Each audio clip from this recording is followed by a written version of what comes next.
Kaixo lagunok, gu laugarren mailan Zaldiagerakoa gara eta gaur euskararen txantxangoria dantzatuko dizuegu. Ni Blanka naiz. Ni Mari naiz. Ni Gabriel naiz. Ni Iago naiz.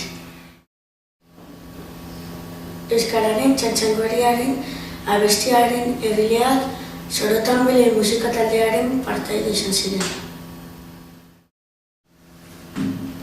Urko Artola, Gorka Sarribi eta Dani Benegas egileak izan ziren beste pertsonarekin batera. Abesti entzun edo dantzatu eman baduzu, begeratu ubebikozo.euskararen txantxangorriaren.eu zenbideari. Abestia bera MP3 eta MP4 formatuetan eta hitzak desagertzeko aukera badago.